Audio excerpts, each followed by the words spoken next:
How's it going, everyone? Welcome to Griftdog's Diecast of the Week. As you know, Diecast of the Week was part of Grift Talks. Now, it's its own thing. Since it's its own show now, some things will be different. I will review 2 cars instead of 1. Then I'll compare and contrast them both. Also, I will grade them on a 0 to 100 scale. 0 being awful, 100 being A+. I'm going to base my grade off of colors, design, and other factors. I view each car as a work of art, thus should be graded as so. I did major in art, so I have an idea or two on how art works and how it should be graded. So with that being said, let's show off our first diecast. This is Matt Kenseth's number 20 Tide Toyota Camry that he drove in the 2016 Southern 500 at Darlington. I got this at Walmart and Lionel Authentics made it. So just a quick little tour. You got Tide here on the front, and then you got the blue 20 here on the side, then you got their Tide logo here. You got nothing here on the quarter panel, and you got Tide here on the back, and you got Tide here on the deck lid, and then it's basically the same on the other side with 20 and Tide right there. And then you also got the wall up here too. So to start things off, one thing that I absolutely love about this car is the color scheme. It is such a unique color that Tide has because it's not necessarily red, but it's not necessarily orange either. And so it's really nice to see something completely different. However, one thing that there is a problem on is the lack of decals. Because one problem that you see is that there's nothing here on the quarter panels. And I'm aware, in the actual Darlington race, pods, like the Tide pods, are actually logoed right there. And so because of that, I can give the car a little bit of a break, but I am basing the car based off its original look and nothing else. Well, with the only exception, like if there is a car that's beaten up and by myself, I'm not going to judge it based off that. I'm going based off the original design with the decals and colors and number style, among other things. Now, one thing I did like about the back of the car is the busy design pattern that's on the back, but it doesn't really replicate itself in the front of the car either.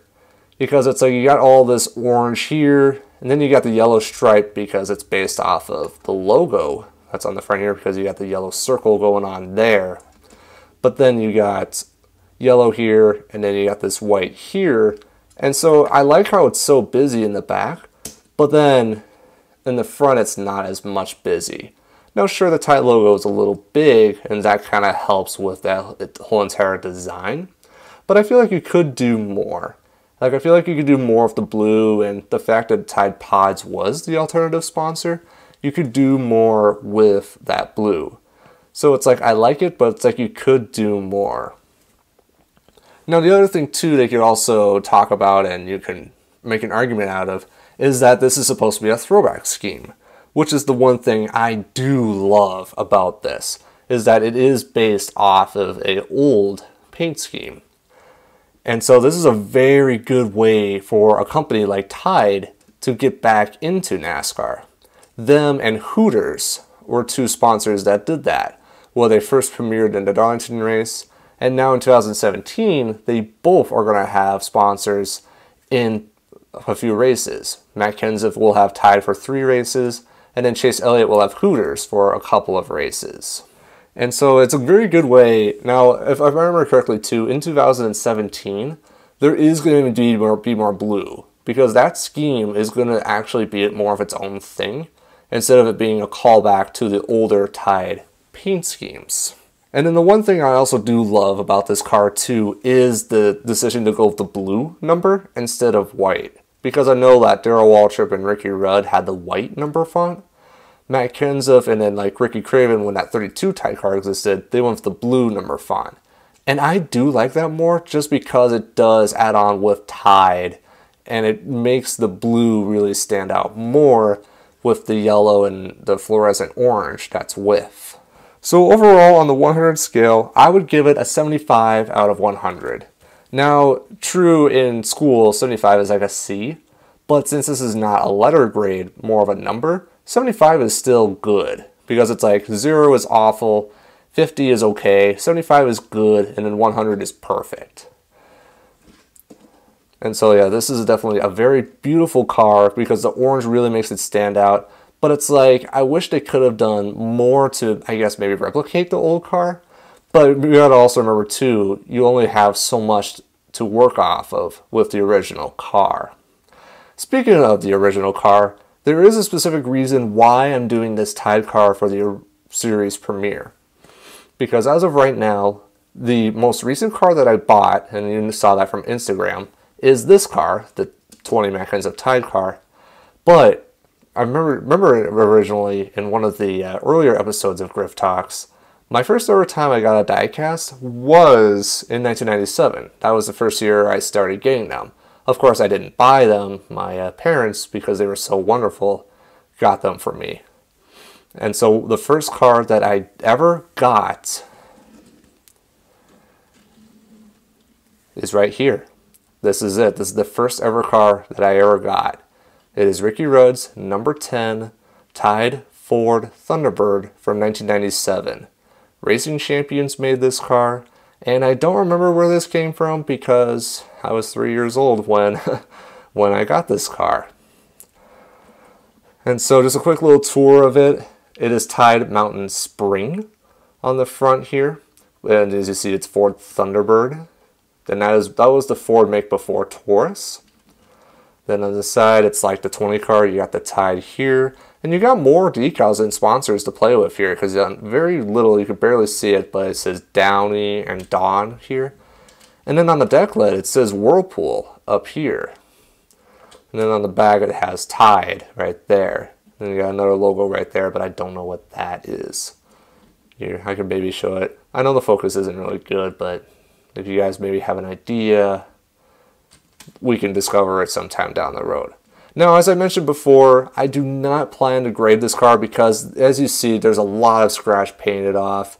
And as you can even tell, like, the car is not even, like, perfectly balanced. But that's just because this car has been out of a box for 20 years.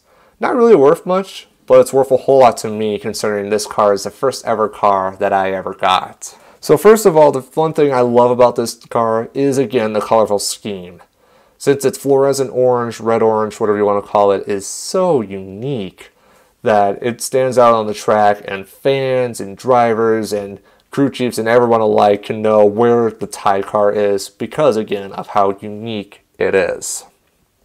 So another thing too that I love about it that the 20 car did not have is the amount of decals, because for whatever reason, I guess Downey and Dawn doesn't want to be with Kenseth now. But they were with Ricky Rudd when back in the day. As you can see, they're all over the back here. Now, true, Downey or Dawn, they didn't have their own paint schemes. But I wonder if they were just like okay with it. And they're just like, oh yeah, since Tide is so unique, they'll just let Tide do its own thing, you know? And then what else? So, kind of like the 20 car as well. Good design on the back here, because as you see, it goes fluorescent red, yellow, white. But then there really isn't much on the front. It's just the whole entire fluorescent red, orange, whatever you want to call it. And now, like, I get it. Again, the red orange, that's what makes the car, because again of how unique the color is. But it's not really, I guess, busy. In my opinion, I feel like it could be more busy. Like, you could add more of like the yellow lines or something like that. But at the same time, it's like the red orange, it makes it unique as well. So yeah, you could definitely make that argument as well. And so as I've just mentioned a lot of times, it's the color that really makes it stand out. And because Tide's color is so unique, I think Tide really took advantage of the sponsorship opportunity. And I feel like because of this sponsorship, a lot of people use Tide now. And not just like the hardcore NASCAR fans, but I think people notice, and it's like, since the color is so unique, they're like, oh man, what's that sponsor? Tide? And then they'll see it in the store and be like, oh, it's a laundry detergent. I can use that on my clothes. And because of that, I think Tide is so successful because of that. Well, not necessarily so, but like I feel like they're well off because they put their name and money into NASCAR. And then the final thing that I really do love about this car is the unique number design. Because you see the 0, it's not like an oval or curved, it's actually like a rectangle, kind of like what Indianapolis Motor Speedway is. And what's interesting was 2-3 years ago, Ricky Rudd did drive a Tide car, but it was not number 10, it was number 5. And what's interesting is that the number font is relatively the same. And so because of that, it is such a unique number font with the 1 and the 0. And then the last thing I want to comment on is the white number font. Now, if I didn't have the 20 to base this off of, honestly, I would say that the white does not work. Like, what you can make the argument that the white bounces off of the white here, but there's not enough blue to go around. So honestly, I think the move of making the number blue is much better than having it white. From a traditional standpoint, like, it makes sense. But to make all the colors connect better, definitely feel like it would make more sense. And then the last little nitpicky thing, and this is just my opinion, kind of wish that they did add a little more blue to this car, or even like some green, because as you see, it's Tide Mountain Spring. You would think they would have maybe like some mountains or some springs in there, maybe throw a little green in there. I'm not too sure if they made a paint scheme based off of Mountain Spring, but it's kind of weird because it's like you have the green here and then that's it. Because then the rest of the car then is red, white, and Tide.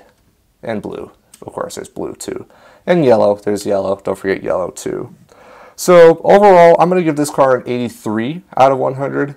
And the reason why it's higher than the 20 is because it's the original. And the original is always better than when someone tries to make a mockery out of the car. And as the other car, it's a great car. Definitely a very beautiful car. But the color can only do so much.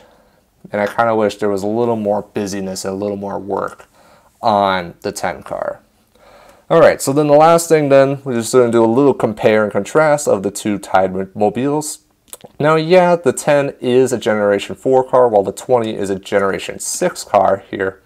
So you'll see a little bit of difference, like you see like how there's so much space between the side fender and the ground here. And then there's other little differences as well. But like as I mentioned before, white number, blue number. And then also too, what's very interesting is this yellow stripe right here. It's very interesting because it's like it's like folds out, while here the yellow folds in like so. Then you got the black spoiler there for the 20. The 10 I believe was red. Oh no, it's black on the front here, but then looks like it was red. It's not gray because of course I chipped off the paint there because I was so smart. And as you can tell, there's a Ford and a Toyota. And then of course, as you see too, the actual Tide logo is a little different because on the 20 the Tide's more centerfold, while on the 10 the Tide is more upwards and more toward the front window. So yeah, those are the two Tide cars. I do have other Tide cars as well, but I want to show these two Tide cars off because they are the first car I ever got and the most recent car I ever got. So that'll do it for this episode of Griftdog's Diecast of the Week. Let me know what you think of these cars. Do you agree with me? Do you disagree with me? And please let me know why. Also, what cars would you like to see? So thank you guys for watching, and as always, I will see you next time.